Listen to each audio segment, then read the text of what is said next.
Okay. जय गुरु जी सब संगत को जो इस दरबार में अभी आए हुए हैं और जो आगे सुनेंगे यूट्यूब में और ग्रुप्स में। गुरु जी का लाख लाख शुक्राना है कि आज हम इस मुकाम तक पहुंचे हैं। आज मेरा लास्ट एपिसोड है और लास्ट 2 चैप्टर्स। और जब हमने शुरू किया था श्वेता और मैंने, it was just a thought. और देखिए जब हमने शुरू किया जनवरी में, तो मुझे नहीं पता था कि ये मैं कर पाऊंगी। और मैंने थोड़ा बहुत इस पुस्तक को पढ़ा था, पर मुझे नहीं पता था कि मैं कितने लेवल तक इस किताब को समझ सकूंगी और आप लोग को समझ बोल पाऊंगी। और ये मेरे गुरु की कृपा है कि ये जर्नी में जो मेरी जर्नी लास्ट ईयर शुरू हुई थी एक छोटे से साइनॉप्सिस से, जिसमें गुरुजी ने मुझे योगी के दर्शन, माउंटेन्स में स्पिरिट ऑफ गॉड के इतने ब्यूटीफुल दर्शन दिए और मुझे बनारस लाहिरी माशे के घर लेके गए। और जहाँ पे उन्होंने कहा कि आप इनकी मिट्टी से आशीर्वाद लीजिए, तब मैंने समझा नहीं था। आई आई थॉट कि मुझे आशीर्वाद मिला, पर मुझे नहीं पता था something more was coming, something divine was coming in my life. और वो ये जनवरी में, मैं दिसंबर में श्वेता से पहली दफा मिली और हमने ये इस प्लेटफॉर्म में ये सोचा। और thank you Shweta for giving me an opportunity on this platform. और हमने ये अपनी जर्नी शुरू करी। और देखिए ये जो पुस्तक है, ये पुस्तक जो मैंने जब शुरू किया तो I started with zero, because I felt कि ये मेरे गुरु जी की कृपा है कि उन्होंने मुझे इसमें गाइड किया, डायरेक्शन दी, making me understand such difficult chapters. आप देखिए एक एक जगह पे मैं एक बहुत छोटे से पैराग्राफ पे अटक गई थी, विच वाज वेरी, मुझे वो रेलेवेंट नहीं लगा, पर मैंने उस पैराग्राफ को छोड़ा नहीं।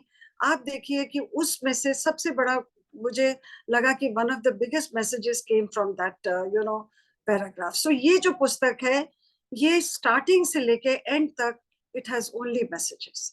आप और जब मैंने सोचा था कि मैं इसको बहुत डिटेल में नहीं करूंगी, पर ये बहुत अच्छी तरह डिटेल में होगी। और लास्ट टाइम तो हमारा बहुत बड़ा चैप्टर हो गया। और क्योंकि इसमें कहीं भी डिविनिटी खत्म नहीं होती। और दूसरा क्या है कि ये जो इतने बड़े बड़े इसमें इंसिडेंट्स हैं, अगर मैं छोटी छोटी प्यारी प्यारी परमहंसा की बातें नहीं लेती, तो आप लोग को इतना सीरियस बुक से यू वुड हैव नॉट, आप थोड़ा सा इतनी डिविनिटी को और इतनी डीप पुस्तक को सुन के थोड़ा सा थक जाते। तो मैंने उनके इस पुस्तक में जो उनके प्यारे प्यारे इंसिडेंट्स हैं वो भी मैंने लिए। और सबसे बड़ी बात है कि मैंने उन्हीं के लैंग्वेज में लिए। देखिए ये इतनी इन्होंने यहाँ use of words is very important in this book, because जब परमहंसा जी छोटे थे तो उन्होंने कुछ कुछ बोल देते थे, गलत बात बोल देते थे और वो सच हो जाती थी। तो उनकी माता जी ने उनको समझाया कि यूज द राइट वर्ड्स। जब और वो परमहंसा जी ने उस टाइम लिखा अपने कि मैंने ये समझा कि अपने जितने मैंने वर्ड्स थे उनको मैंने प्रिजर्व करके रखा, अपने माइंड में करके रखा। और ये देखिए सारे वर्ड्स इस पुस्तक में निकल के आए हैं। और इस पुस्तक में क्या नहीं है, इस पुस्तक में डिविनिटी है, स्पिरिचुअलिटी है, इसमें एमिनेंट पर्सनालिटीज के बारे में, नेचर के बारे में, फूड के बारे में, फैमिली रिलेशनशिप्स के बारे में, हस्बैंड वाइफ के रिलेशनशिप्स के बारे में, क्या नहीं है इस पुस्तक में। और दूसरा क्या है कि जब आप ये पुस्तक को सुनते हैं तो आपको इतने मिराकल्स आप इसमें देखते हैं हर चैप्टर में। क्या आज भी जो इस लास्ट के चैप्टर्स में मिराकल्स हैं, वो भी आपको सरप्राइज कर देंगे। और ये मैंने समझा है कि इतने मिराकल्स को हम इनामर्ड हो जाते हैं, बट ये पुस्तक इज नॉट ओनली मिराकल्स, और मतलब गुरु के चमत्कार नहीं है। क्योंकि जब आप ये पुस्तक की जर्नी में चलते हैं तो आप ये रियलाइज करते हैं कि आप ईश्वरीय गुरुओं से मिल रहे हैं। जो जितने यहाँ गुरुज हैं उसमें से सब गुरुज, और खासकर लाहिरी माशे और युक्तेश्वर गिरी जी और महाअवतार बाबा जी तो महाशिव है। और आप ये देखिए जब आप इनके बारे में, इनकी इंट्रिकेट डिटेल्स के बारे में जानते हैं, तो ये miracles don't matter to us. और ये मैंने रियलाइज किया कि नथिंग सरप्राइजेस अस, बिकॉज जितने इस पुस्तक में मिराकल्स बताए गए हम सब ने गुरु जी के या तो एक्सपीरियंस करे हैं, या सुने हैं, या हमने पुरानी सत्संग से संगत से सुने। और रोज हमारी लाइफ में सत्संग होते हैं संगत जी, मेरी लाइफ में रोज इतने डिवाइन सत्संग होते हैं। आज भी इस चैप्टर्स जो मैं करने जा रही हूँ, गुरुजी ने मुझे 5 एक्सपीरियंसेस दे दिए एक दिन के अंदर. Yesterday I did not understand them and today I've understood 5 messages from these chapters. क्योंकि जैसे गुरुजी कहते थे, आप इनकी बारीकी को, आप उनके मैसेजेस को समझिए, उनके चमत्कारों को मत देखिए. अब जब भी वो आपके साथ चमत्कार करते हैं तो उनके पीछे उनकी कोई मैसेज होता है, कोई हमारी रिस्पॉन्सिबिलिटी है कि हम उन मैसेजेस में से, हम उन चमत्कारों के बीच में से हम अपने मैसेजेस निकालें कि गुरु हमसे क्या चाहता है. This is what I have understood in this beautiful journey of this book. और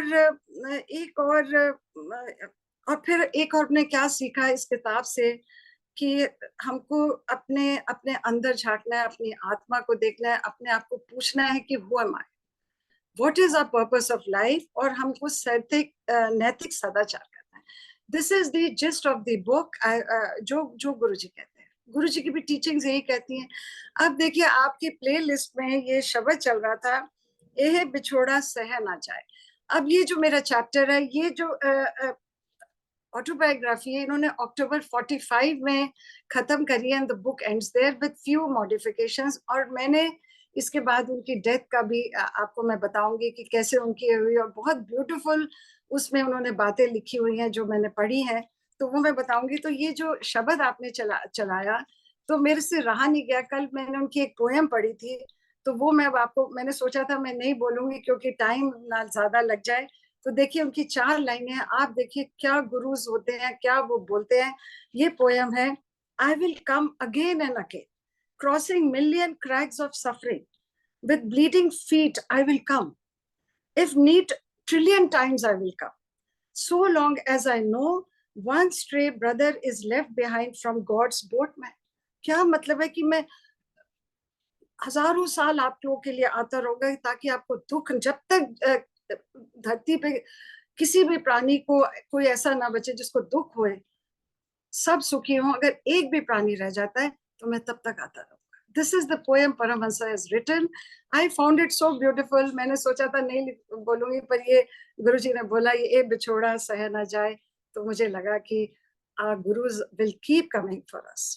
They will all keep. Guruji is there with us all the time. Paramhans ने भी बहुत जन्म ले लिए होंगे, जो उन्होंने बाद में बोला है कि मैं लूंगा जन्म. तो ये अब देखिए, जो अब मैं चैप्टर कर रही हूँ, ये चैप्टर है 46. ये भी बड़ा ब्यूटीफुल चैप्टर है. It is about a Yogini who never Yeats, जिसने 50 साल से कुछ खाया या पिया नहीं है.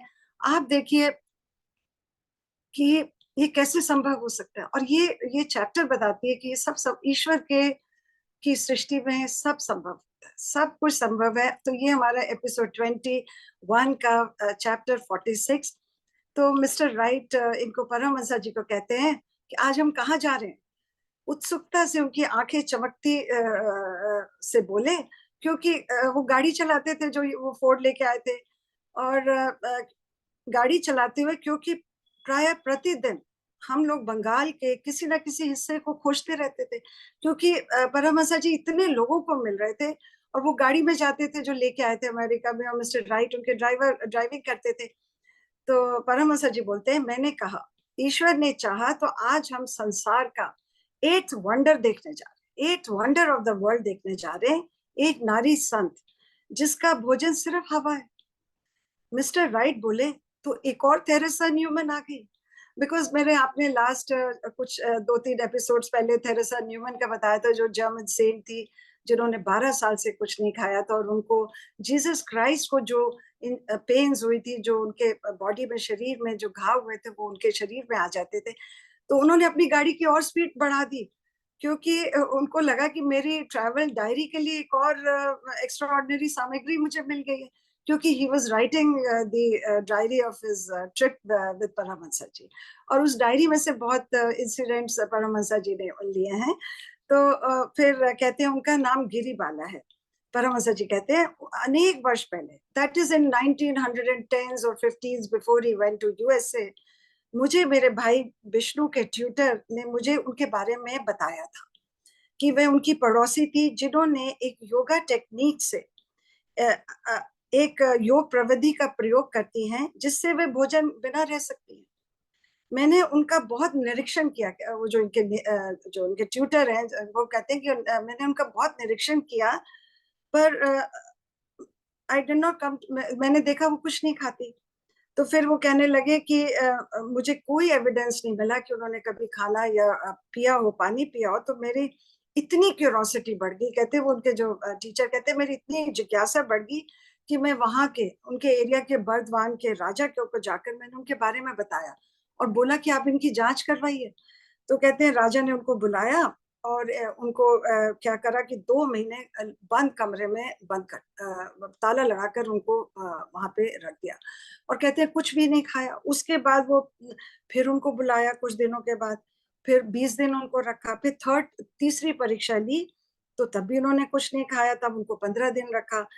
तो ये कहते हैं ये बात मैंने 25 साल पहले सुनी थी, दैट इज ये 1935 में बोल रहे हैं, तो ये 1910 की बात है। और कहते हैं आज भी आप बर्दवान के जो डॉक्यूमेंट्स हैं उसमें ये इस गिरिबाला का उनके फैमिली के पास वो जो लिखा हुआ है उनके पास ये पेपर्स हैं। और फिर वे कहने लगे मेरे मन में ये बात बहुत बैठी थी कि मैं मिलना चाहता था। अमेरिका में बैठे कहते हैं मैं कभी कभी उनके बारे में सोचता था कि क्या मैं उनसे मिल पाऊंगा, कि वो अपना चोला before she goes from this world. तो क्योंकि अब तक तो वो काफी ओल्ड हो गए होंगे, देखिए 1910 की बात है, 25 साल इस बात को भी हो गए थे। तो मुझे ये भी नहीं पता था कि वे जिंदा हैं कि नहीं और कहाँ रहती। किंतु हम कुछ घंटों में कहते हैं नहीं पता था, फिर कैसे उनको पता लग गया फिर। किंतु हम कुछ घंटों में in few hours we will be in Purulia. Purulia ये वेस्ट बंगाल में जगह है। तो कहते हैं हम अपनी गाड़ी में वहां जा रहे थे, तो वो क्या था, सुबह हम 10:30 बजे वहां पहुंचे तो उनके ब्रदर का वो घर था। तो वो जो वहां के वकील थे उनको फिर पता लगा था, तो उन्होंने पता करा।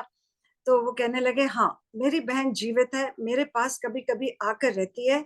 वैसे वे हमारे फैमिली एंसेस्टर हाउस में बियूर में रहती है। बियूर देखिए एक जंगल का एरिया है। और हमारी फोर्ड गाड़ी को देखकर बोले मुझे शक है कि आपकी गाड़ी वहां तक नहीं पहुंचेगी। हम सब ने एक बड़े ह्यूमरस स्वर में बोला कि ये डेट्रॉइट की ब्यूटी के प्रति अपनी लॉयल्टी दिखाई, क्योंकि फोर्ड है वो डेट्रॉइट से बन के आई थी। तो कहते मैंने उनको बोला कि ये अमेरिका से आई है चल के, उसने बंगाल के हृदय को पाने का अब इसको बंगाल के हृदय को पाने का अवसर मिलेगा। तो भाई हंसकर बोले तो आप गणेश जी का को की प्रार्थना करिए जो आपके विघ्न दूर करेंगे। मतलब शी वाज लिविंग इन सम जंगल। तो फिर इन्होंने उनके भाई से पूछा कि क्या ये सच है कि वो उन्होंने 50 वर्षों से ज्यादा कभी नहीं भोजन खाया। तो वो कहते हैं कि मैंने उनको 50 वर्ष से कभी खाते नहीं देखा और एक भी गराई खाते नहीं देखा। फिर कहते हैं इतनी बड़ी बात बोलते हैं उनके भाई, यदि संसार का अंत अचानक सामने आ जाए तो भी मुझे इतना आश्चर्य नहीं होगा जितना अपनी बहन को कुछ खाते देखकर होगा। कैसे लिखते हैं परमहंस जी फिर, उसे एकांत नहीं चाहिए। ये भी देखिए सारी उम्र परिवार के बीच में रही और अराउंड 70 years की हैं, विडो हैं और अच्छी हेल्थ में है। हम सबको यहाँ पुरलिया और ब्यूर में सब उनके बारे में पता है that she is an extraordinary woman. फिर ये कहने लगे बड़ी इंटरेस्टिंग कि हम ब्यूर के लिए चल पड़े और उनके साथ इनके 3 मित्र भी थे, ये लोग 5 लोग थे। तो रास्ते में फिर उन्होंने बहुत डिटेल में बताया कि भारत के गांव की लाइफ, खेत हैं, बैलगाड़ियां, वो मैं नहीं बता रही आगे। तो कहते हैं मैं क्या देखता हूँ कि आगे कुछ बिखरे आम पड़े हैं। पेड़, आम का पेड़ है, उसके नीचे बिखरे आम पड़े हैं। ये मैंने सोचा मैं ऐड करूं क्योंकि बहुत स्वीट है। तो कहते हैं पेड़ ने अपनी अत्यंत उदारता से अपने पके हुए फल गिरा दिए थे। मैंने खूब तृप्ति से चूस कर खाया। अमेरिका में इस फल की बहुत याद आती थी। मैंने पत्थर मार के सबसे ऊंची डाली से फल को गिराया। आम ना होते, ये सुनने वाली बात है संगत जी, कहते हैं आम ना होते हिंदू की स्वर्ग की कल्पना ही पूरी नहीं हो सकती। Hindus heaven without mango is unthinkable. देखिए कितना इसमें ह्यूमर है, that is why I added this you know. और अब आप ये जैसे पुस्तक पढ़ेंगे तो बहुत चीजें ऐसी छोटी छोटी रह जाती है, आएंगी नहीं समझ में, मतलब दिमाग से में नहीं जाएंगी। तो कहते हैं मैंने मन में सोचा अगर वे सच्ची संत सिद्ध हुई तो मैं पश्चिम में उनके बारे में लिखना चाहूंगा। ऐसे शक्तियों से भरी योगिनी should not go unsung, should not live and die unknown like these mangoes. देखिए कि मैंगोज की तरह ऐसी बिखरी जमीन पे ना पड़े रह जाए। तो मैं चाहता हूँ कि उनके बारे में विश्व में पता लगे, मेरी किस पुस्तक में, और अपने शिष्यों को मैं जाके बताऊं। तो मिस्टर राइट बोले कि हमें सन सेट से पहले पहुंचना पड़ेगा क्योंकि हम उनकी तस्वीरें नहीं खींच सकेंगे। और बहुत अंधेरे में वहां तब इतने कैमरास नहीं होते थे एडवांस। तो रास्ते में कहते हैं हमें इतनी कठिनाइयां आई, जैसे उन्होंने कहा था, कितने हमने धक्के लगाने पड़े। उन्होंने बहुत डिटेल में बोला है जो मैं नहीं लेकर बता रही हूँ। कहते हैं मानो ऐसा हो गया कि गाड़ी हमें ढो रही है कि हम गाड़ी को ढो रहे हैं। कीचड़ में फंस गई, झाड़ियां आ गई, बहुत रुकावटें मिली, जिसका वर्णन मिस्टर राइट ने अपनी ट्रैवल डायरी में किया है। और हम कहते हैं 4 बजे, शाम को 5 बजे हम ब्यूर पहुंचे, जो चारों तरफ घने जंगल के बीच में छिपा हुआ था। छोटा सा गांव जहां बारिश में आप जा ही नहीं सकते। इतनी असंभव जर्नी करके हम उनके घर पहुंचे। उन्होंने बहुत डिटेल में बोला है। तो इतनी कहते हैं मुश्किल से हम पहुंचे। तो क्या देखते, फिर उन्हें हम घर गए तो वहां उनका जो फैमिली हाउस था, थोड़ी देर में एक नाटी सी मूर्ति नजर आई। वे थी गिरिबाला, और आंखें तेज, दिव्य, face was so kind, a face of realisation. देखिए जो 50 साल नहीं खाएगा वो फेस ऑफ रियलाइजेशन नहीं होगा, कि कहीं उसको ईश्वर ने इतनी शक्ति दी है उनके अंदर, तो ईश्वर उनके चेहरे पे नजर ही आएगा। और पवित्र एंड शालीनता, मतलब इतनी पवित्र और शालीन लगती थी। हमने उनको फोटोज खींचने की अनुमति मांगी, और फोटो खिंचाने में शांत और संकोच से बैठी रही। और ये बुक में उनकी फोटो है, आप देख सकते हैं, मैंने कल ग्रुप में भी डाली थी। आखिर हमने 50 वर्षों से अधिक ना खाने वाली एकमात्र महिला के अनेक फोटोज निकाले। और उनके कहते बड़ी मदरली थी, भोला चेहरा, छोटी तेजस्वी आंखें, शांत मुस्कान, बच्चों का जैसा दिखता मुंह। उन्होंने हमें सरल मधुरता और शांत मुस्कान से स्वागत किया। यात्रा की सारी कठिनाइयां और एक पल में हमारे दिमाग से निकल गई। The moment we saw her, सब भूल गए हम लोग। वो कहते हैं फिर उन्होंने कहा उनकी आयु नजर आ रही थी पर त्वचा साफ और स्वस्थ थी। मैंने बंगाली में बोला, माँ, मैं 25 सालों से अधिक इस तीर्थ यात्रा करने के लिए उत्सुक था। मैंने आपके बारे में नंदी बाबू, जो उनके ब्रदर के ट्यूटर से, सुना था। इस बीच में 7 समुंदर पार चला गया, पर आपके दर्शन करने का मन से कभी विचार नहीं निकला। आप यहाँ अज्ञात रहकर जो लीला कर रही हैं, आंतरिक दिव्य आहार, आंतरिक दिव्य आहार। देखिए क्या उन्होंने कितनी प्यारी बात बोली, इनर फूड, कि उसे जगत को प्रकट करना चाहिए। तो बोली, बाबा, बाबा नोज बेस्ट, वे तो सब बाबा ही जाने। इतनी सिंपल थी। उन्होंने कहा कि आपके ये इनर फूड से आप जी रही हैं, दिव्य आहार से जी रही हैं, हमें सबको बताना है। तो कहते हैं बाबा, ईश्वर को ही पता है। बुरा नहीं माना। अब ये संगत जी एक बहुत इंपॉर्टेंट है, इसको मैंने अंडरलाइन बड़ा डबल किया हुआ है। कहते हैं normally yogis do not like publicity, they shun it, they pursue their soul search in silence। पर पर जिज्ञासु लोगों की भलाई के लिए उनके जीवन के खुले आम बताने का जब समय आता है, तब उन्हें अंदर से संदेश मिल जाता है। देखिए गुरु जी का भी इतने हमको डिटेल में नहीं पता था। अब समय आ गया कि वो समय आया, तभी हमने इतना उनको गहराई में जाना। और ये कहते हैं जो नॉर्मली अवतार्स होते हैं, योगीज होते हैं, उनको पब्लिसिटी की जरूरत ही नहीं। वो अपनी सोल सर्च अपने शांत होके करते हैं। कितनी उन्होंने प्यारी बात बोली। तो परमहंस जी बोले, माँ, आप बुरा तो नहीं मानेंगी, मैं आप प्रश्नों का बोझा आप पर डालूंगा, कि ये नहीं। कहते मैं इतने आपसे प्रश्न पूछूंगा, मुझे क्षमा कर दीजिए, और जो आप उत्तर देना ना चाहें वे ना दीजिए। आपके मौन को भी मैं समझ सकता हूँ। देखिए लैंग्वेज कितनी सुंदर है। इसको मैं अगर उनकी नहीं लेती तो the effect would have gone. फिर विनम्रता से बोली, मैं जहां तक देख सकती हूँ, जहां तक दे सकती हूँ वे दूंगी। मेरा जैसा साधारण व्यक्ति क्या आपको बताएगा। तो फिर परमहंस जी ने अपने प्रश्नों की बुछारें शुरू कर दी। कहते हैं, क्या आप बिना भोजन के रहती हैं? हाँ।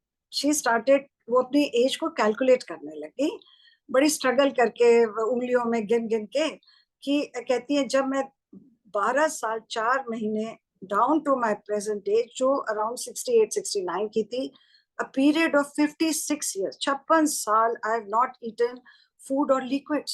Imagine, धरती पे एक ऐसा इंसान आया जिसने 56 साल खाना नहीं खाया, हमको पता ही नहीं, जो हमें इस पुस्तक के माध्यम से पता लग रहा है। मैं सबकी विनम्र सेविका हूँ, मुझे खाना बनाना और लोगों को खिलाने में आनंद आता है। मेरे मन में आया, बड़ा विचित्र शौक है कि खाना खाती नहीं और बनाने का शौक है। यहाँ पे हम लोग खाते हैं, कितने लोगों को खाना बनाने का ही शौक नहीं है। तो फिर वो कहते हैं, क्या आपकी इच्छा नहीं होती?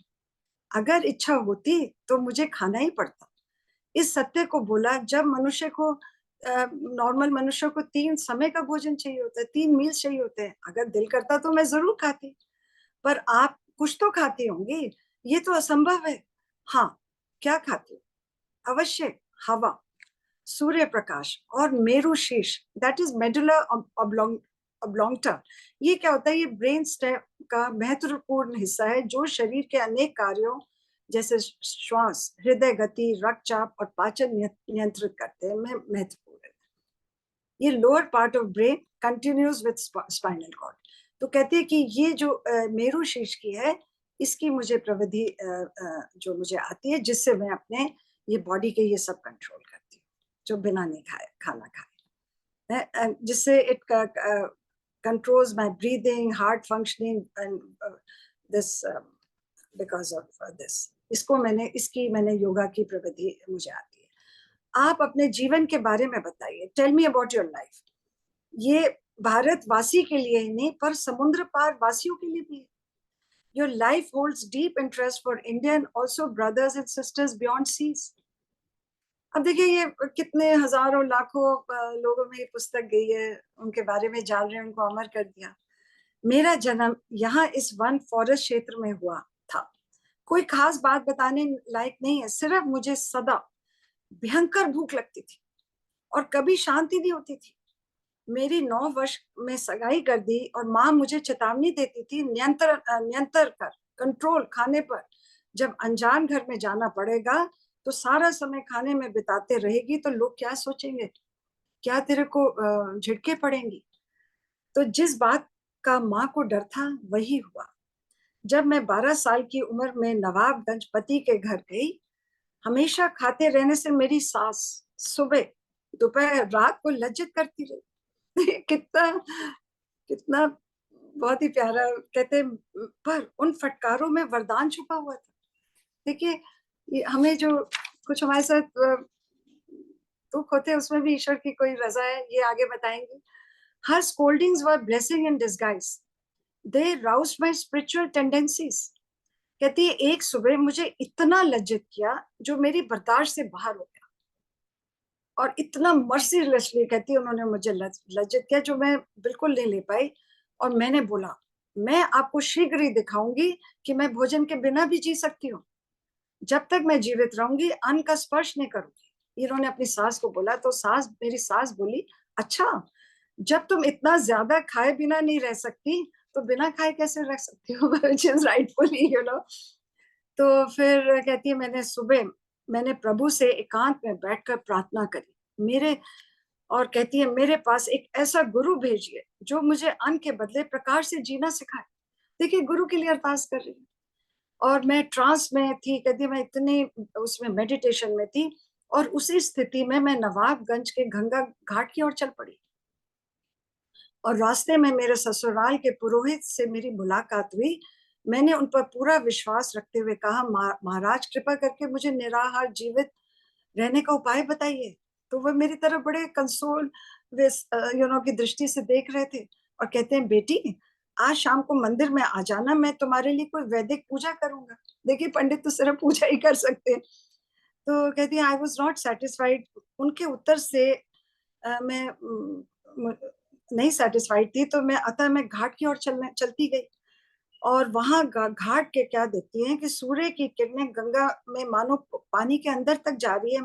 मैंने स्नान कर शुद्ध किया, मानो कोई दीक्षा लेने जा रही हूँ।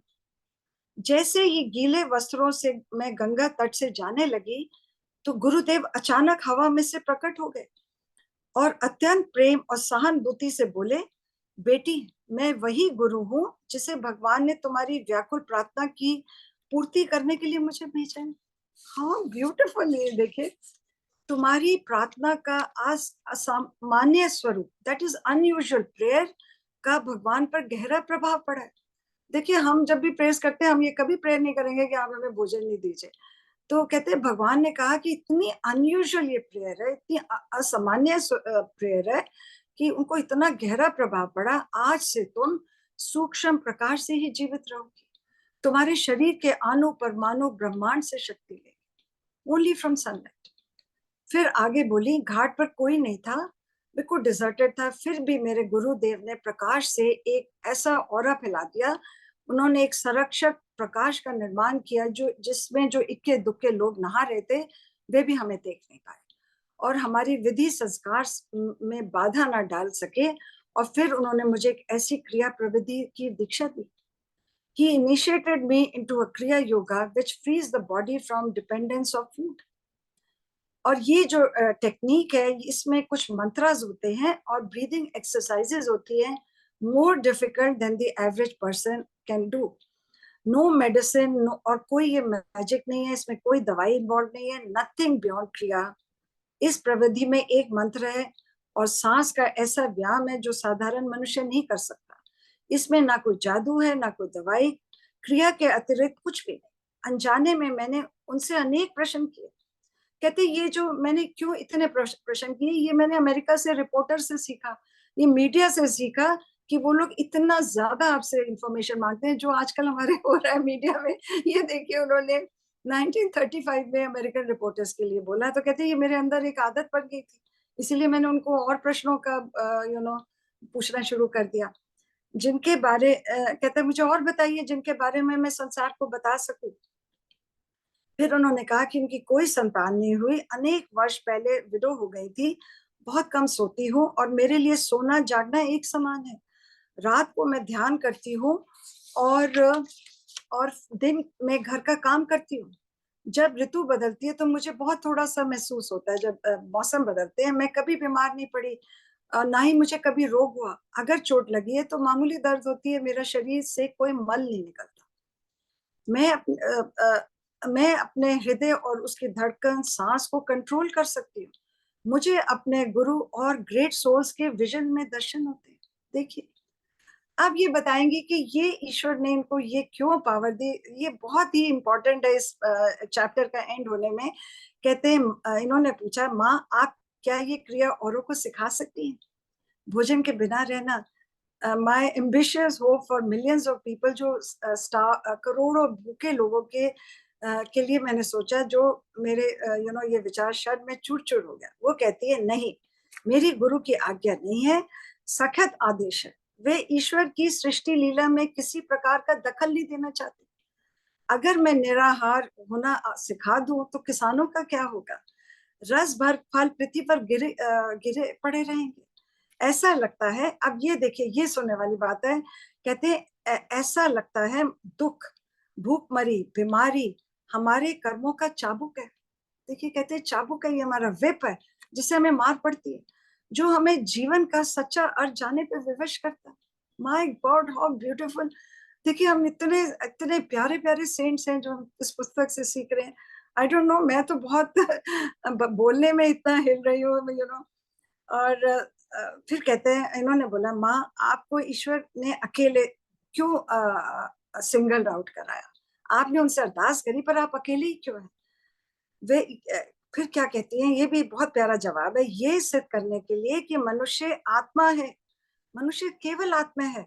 उनका चेहरा ज्ञान के तेज से चमक उठा, ये दिखाने के लिए कि डिवाइन एडवांसमेंट, दैवीय उन्नति द्वारा मनुष्य धीरे धीरे इटर्नल लाइट से रह सकता है। माय गॉड, जैसे सारी किताब ये बोल रही है कि हम आत्मा है, शरीर इज जस्ट अ कवरिंग। तो कहते हैं गॉड ने प्रूव कर हमको समझा रहे हैं कि हम सिर्फ आत्मा है। उन्होंने ये करके दिखाया कि शरीर को ये कोई भोजन की जरूरत नहीं है। That is God's way of really teaching us कि हम केवल, यही गुरुजी कहते थे कि मैं आपकी आत्मा को देखता हूँ। फिर संत गिरी बालाजी एक ध्यान की गहरी अवस्था में उतर गई। उनकी दृष्टि अंतर में लग गई, शांत आंखों में कोई भाव नहीं रहा। So she also could go into samadhi. It means उन्होंने एक श्वास छोड़ा जो समाधि की परमानंद सांस रहित अवस्था में प्रवेश करने से पहले छूटता है। मतलब वो भी समाधि के अंदर चली गई उनके सामने। थोड़ी देर वे आंतरिक आनंद के स्वर्ग में पहुंच गई जहां कोई प्रश्न ना पूछे। मतलब इतने इन्होंने क्वेश्चंस पूछ लिए उनसे, तो कहते वो अपने immediately she could go into that समाधि स्टेट, ताकि थोड़ा देर का उनको भी रेस्ट मिल जाए। फिर रात का कहते हैं अंधेरा होने वाला, तो विदाई का दुख में समय आ गया। हमारे सामने कष्टप्रद यात्रा पड़ी हुई थी। कहते हैं जैसे हम पहुंचे थे रात के समय, हमको वैसे ही पहुंचना पड़ेगा। देखिए इतने साल पहले कैसे कोई सड़कें इतनी होती नहीं थी। और फिर एक बहुत प्यारी उन्होंने बोली, कहते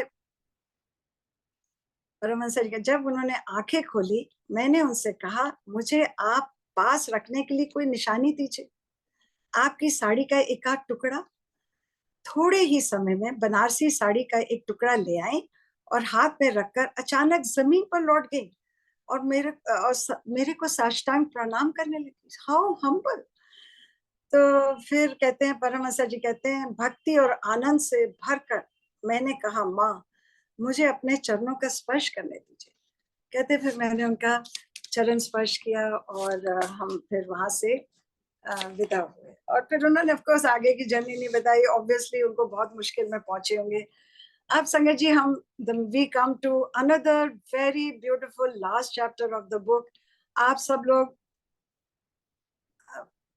एंड में, when I come to the end to the finale, ये आप समझेंगे ये गुरुजी की लीला है। It is all engineered, structured by him. This platform, this satsang, my doing this book, जो मैं आपको जब फिनाले बताऊंगी कि ये सब गुरुजी की लीला है, जो उन्होंने एक एक पल में मेरे को, हम लोग को संभाला है। और देखिए जो आप लोग सुन रहे हैं ये गुरुजी की ही आज्ञा से आप सुन रहे हैं, क्योंकि ये मैसेजेस शायद आपके लिए। तो मैं अब स्टार्ट करती हूँ चैप्टर 47 एंड 48। वो जो मेरे पास पुस्तक है उसमें उन्होंने कुछ एडिशंस करी हुई है, तो वो 48 बन जाता है।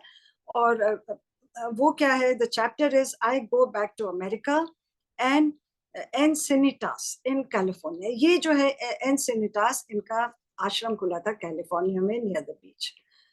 तो अब मैं चैप्टर शुरू करती हूँ। परमहंस जी कहते हैं, मैंने भारत और अमेरिका में बहुत योगा लेसन्स दिए, पर आज मैं ये स्वीकार करता हूँ कि एक हिंदू के नाते कि मुझे अंग्रेज शिष्यों की कक्षा लेने में बहुत खुशी होती है। क्योंकि देखिए उन दिनों में हम लोग we were under British rule, और ये इंडिया से अमेरिका जाते हुए लंदन में रुके थे। तो कहते हैं लंदन में मेरी कक्षा में दिल खोलकर हंसते थे कि हम दो देशों की उथल पुथल हमारी योग शांति में विघन नहीं बनती थी, because we were going through that freedom movement. और वो फिर इसीलिए कहते हैं कि मैं हिंदू के नाते ये मुझे बताना पड़ रहा है कि फिर भारत मेरे लिए एक पुण्य स्मृति मात्र बनकर रह गया। देखिए उसके बाद वो आ नहीं पाए। He died in 1952 and he went in 35. He wanted to come before dying, but वो आ नहीं पाए, and he never saw his father also. So ये कहते हैं ये सितंबर 1936 है। मैंने भारत आते वक्त लंदन में रुकने के समय लेक्चर्स देते हुए, जो जिसको 16 महीने हो गए जब इंडिया आए थे, इसका he stayed in India for 16 months। तो मैंने उनको लेक्चर्स में बोला था कि मैं वापस आऊंगा और आप लोगों को योग की शिक्षा दूंगा। तो वहाँ के लोग बहुत उत्सुक थे। तो जब ये लंदन गए तो उन्होंने अपने लंदन के बारे में थोड़ा सा बोला है, वो मैं थोड़ा सा संक्षिप्त में बताती हूँ। कहते हैं हम ग्रोवनर हाउस में रुके, जहाँ रिपोर्टर्स जर्नलिस्ट की भीड़ लगी रहती थी और बहुत सभाओं का आयोजन हुआ। इतनी खचाखच भीड़ होती थी कि मुझे दो दो सेशंस करने पड़ते थे, एक के बाद करना पड़ता था। और मैंने फेथ इन फेलोशिप में सेव सिविलाइजेशन के बारे में बोला। और मेरे जाने के बाद कहते ये सब मैंने करे, और मेरे जाने के बाद कहते वहाँ के लोगों ने लॉयल जो योगा स्टूडेंट्स थे उन्होंने सब ने मिलकर एक संस्था बनाई। और कहते हैं इतने वॉर के जो ब्रीक वॉर्स हुए, वॉर ईयर्स हुए, सेकेंड वर्ल्ड वॉर में भी वे हर हफ्ते मिलते थे। ये कहते हैं थोड़े दिन रहे, उसी में वो लोग जो उन्होंने सीखा उसको उन्होंने आगे कैरी ऑन किया। और इंग्लैंड में बिताए कई सप्ताह मेरे लिए मेमोरेबल बन गए। लंदन के साथ मैंने ब्रिटिश कंट्री साइड्स देखी, और जो बड़े फेमस कविज हैं, आई एम श्योर शेक्सपियर होगा वहाँ, उनकी वो है हीरोज ऑफ वॉर, समाधियों के मैंने दर्शन करे अपनी फोर्ट पे, अपनी डिपेंडेबल फोर्ट पे। और एंड अक्टूबर 1936 में हम लोगों ने ब्रेमेन नाम के जहाज अमेरिका के लिए चल पड़े। और जैसे ही हम न्यूयॉर्क के पोर्ट पर स्टैचू ऑफ लिबर्टी को देखा, तो जो उनके साथी थे, एक मिस्टर राइट और एक लेडी जो आई थी, ओल्ड लेडी, उन दोनों का ही नहीं, मेरा भी गला भर आया वापस आने में। देखिए, वो भी उनका कर्म भूमि बन गई थी। उन्होंने 15 साल वहां तब तक रह चुके थे। और हमारी फोर्ट कार पुरानी भूमियों से जूझती ढीली तो पड़ गई थी, पर अभी भी इतनी समर्थ थी कि महाद्वीप को पार कर वो कैलिफोर्निया जाने के लिए तैयार थी, बिकॉज उनको न्यूयॉर्क से कैलिफोर्निया जाना था, वेयर माउंट वॉशिंगटन। एंड फिर अब देखिए, अब ये बहुत ही बड़ा प्यारा आगे चैप्टर है। कहते हैं ये 1936 का अंत आ गया था, क्रिसमस का टाइम था, और हम जो माउंट वॉशिंगटन में ईयर एंड में हमारे क्रिसमस हॉलीडेज में सेलिब्रेशंस होती थी। तो उस साल दिसंबर में पहुंचे, तो कहते हम तीनों के वापस आने पे दूर दूर से अनेक मित्रों शिष्य उत्साह से शामिल हुए, क्योंकि उनको लगा कि गुरुदेव वापस आए हैं। तो 24 दिसंबर को कहते हैं क्रिसमस ईव में हमने आध्यात्मिक क्रिसमस में 8 घंटे का सामूहिक ध्यान किया, सब ने मिलकर ध्यान किया। और 25 दिसंबर को बैंक्वेट डिनर हुआ। अब ये मैं इसलिए बता रही हूँ कि आगे इसके ऊपर बहुत बड़ा इंसिडेंट उनके साथ हुआ है जो आपको बहुत हैरान करेगा। तो कहते हैं मैं 15,000 मील दूर से खाने की वस्तुएं भी लेके गया था। क्या थी? देखिए, भोजन में कश्मीर की गुच्ची मशरूम्स, डिब्बे बंद रसगुल्ले, मैंगो फल। देखिए, इतने साल पहले भी ये टेक्नोलॉजी थी कि वो डब्बे में लेके गए, 1.5-2 महीने 2.5 महीने शिप में रहा, ठीक रही। और बहुत सारी कहते हैं मैं गिफ्ट्स ले गया, और उसमें फिर खाने में पापड़ के बिस्किट, केवड़ा, आइसक्रीम पे डालने के लिए। और शाम को क्रिसमस ट्री के चारों तरफ हम लोग एकत्रित होकर गिफ्ट्स एक्सचेंज करने लगे। और मैं Palestine, Egypt, India, England, France, Italy, Belgium से उपहार लेके आए हुए थे। और कहते हैं मिस्टर राइट का बड़ा प्रमुख कार्य क्या था, जब हम शिप में ट्रैवल कर रहे थे, उन कार्टन्स का ध्यान रखना कि हर पोर्ट पर चेक करना कि कार्टन्स गिफ्ट के सुरक्षित हैं कि नहीं, कि कोई उठाकर तो नहीं ले गया। और कहते हैं इतनी गिफ्ट थी, कारपेट, वॉजेस, कॉइन्स और मैन्युस्क्रिप्ट, साड़ी, फैब्रिक, लेसेस। उन्होंने बहुत गिफ्ट्स के नाम लिए। फिर उसके बाद कहते हैं कि एक के बाद में गिफ्ट्स हम लोग देने लगे। तो सबसे पहले मैंने ज्ञानमती माँ, वो उनकी बहुत पुरानी शिष्य थी, जिनका शुरू में भी मेंशन हुआ है, उनका मैं आपको आगे बात बताऊंगी। कहते हैं मैंने सबसे पहले गिफ्ट ज्ञानमती ज्ञान माँ को दिया, और जिनके उनको एक डब्बा दिया। तो कहते हैं उन्होंने खोला तो उसमें से बनारसी साड़ी निकली। तो वो क्या कहती है, ये भी बहुत प्यारी बात बोली उन्होंने, धन्यवाद गुरुदेव, ये मेरी दृष्टि के सामने भारत का शानदार दृश्य उपस्थित कर रही है। देखिए, बनारसी साड़ी भारत का दृश्य दिखा रही है, उपस्थित कर रही है। मतलब इतने हमारे आर्टिसंस और इतनी आर्ट है हमारे देश में। फिर एक बड़ा अब इस चैप्टर का इम्पोर्टेंट एंड इंटरेस्टिंग इंसिडेंट शुरू होता है। वो कहते हैं एक मिस्टर डिकिंसन थे, उनके शिष्य को मैंने सेकंड पैकेट दिया, जो गिफ्ट मैंने कलकत्ता से ली थी, ये सोचकर कि उन्हें पसंद आएगी। वे मेरे प्रिय शिष्य थे, जो मेरे साथ माउंट वॉशिंगटन की सेलिब्रेशंस में 1925 से आते थे। वो हर साल आते थे, उपस्थित थे। जैसे ही उन्होंने वो गिफ्ट खोली, उसमें पानी पीने वाला चांदी का ग्लास, बड़ा सा ग्लास, और देखते ही हैरान होकर बैठ गए, मानो कोई सुध बुद्धि नहीं। और समारोह खत्म हुआ, हमने प्रेयर्स और कैरल्स गा के कहते समारोह खत्म हुआ। उसके बाद most important now he says, कुछ दिनों के बाद हम बात कर रहे थे, जनरल कहते हैं हम दोनों बैठे थे, तो वो मुझे कहते हैं ग्लास के लिए मेरा हार्दिक धन्यवाद, जिसके लिए मेरे पास कोई शब्द नहीं है। 43 साल से मैं इस चांदी के ग्लास की प्रतीक्षा करता आ रहा हूँ। संगत जी सुनिए, कहते 43 साल से I was waiting for this glass. ये लंबी कहानी है जो मैंने अपने हृदय में छिपा कर रखी है। इस कहानी की शुरुआत बड़ी नाटकी है। और फिर वो बताते हैं, कहते हैं मैं अपने बड़े बड़े भाई के साथ नेब्रास्का में खेल रहा था, 15 फुट गहरे तालाब में ढकेल दिया।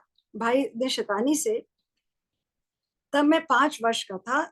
जब मैं कहते वो डूब रहे थे, कहते जब मैं दूसरी बार पानी के नीचे डूबने लगा, तभी पूरे अंतरिक्ष में प्रकाश प्रकट हुआ। उसके बीच में एक पुरुष की आकृति थी।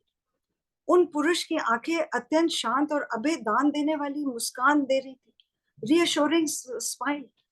कहते फिर मेरी बॉडी नीचे जाने लगी और तीसरी दफा जाने लगी। तो कहते हैं फिर सिंक होने लगी, तो क्या देखता हूँ कि मेरे भाई के दोस्त ने पास में एक लंबे पतले पेड़ को झुका दिया, जिसको मैंने पकड़ा और मैं बाहर आया और मुझे फर्स्ट एड दी। इस घटना के, संगत जी, इज वेरी ब्यूटीफुल। कहते हैं इस घटना के 12 साल बाद, मैं जब 17 साल का था, तब मैं शिकागो में सितंबर 1893 the great world parliament of religion was in session, और मैं अपनी माँ के साथ शिकागो गया था। और हम दोनों मेन रोड पे चल रहे थे कि फिर वही प्रकाश मेरी आंखों के आगे आ गया और दूर आ गया, और आंखें मेरी फिर चौंक गई। कौन गई? कहते हैं मुझे इतना प्रकाश आ गया, हमसे कुछ ही कदम की दूरी पे वही पुरुष मुझे टहलते दिखाई दिए, जिनका मुझे डूबते हुए दर्शन हुआ था। वे पुरुष विशाल सभा गृह के दरवाजे में अंदर चले गए और अदृश्य हो गए। My God! आप देखिए, कहते हैं मैं चीख पड़ा, माँ ये वही आदमी थे जो डूबते समय प्रकट हुए थे।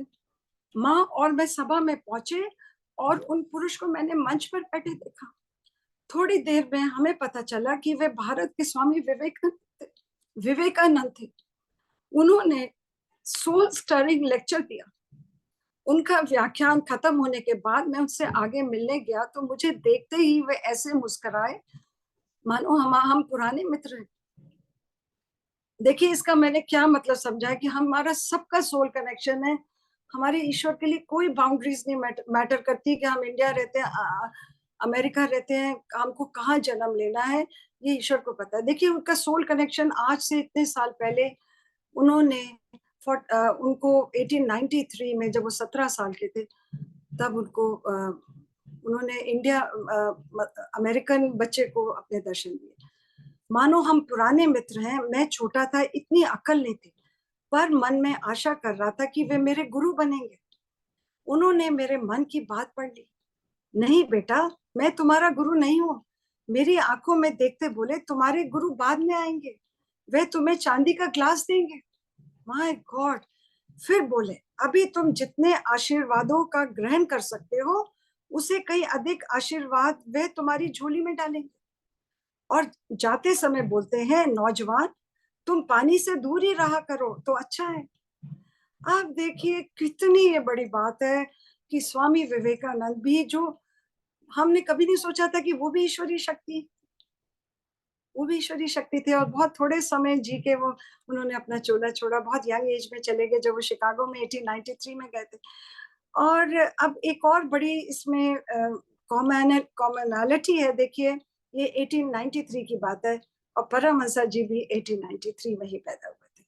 तो इसका मतलब विवेकानंद जी को पता था कि गुरुदेव ने पैदा होना है, परमहंस जी, योगानंदा जी ने पैदा होना है। ये this is my interpretation, because इतनी हम लोग बारीकी से ये पढ़ रहे हैं और सुन रहे हैं।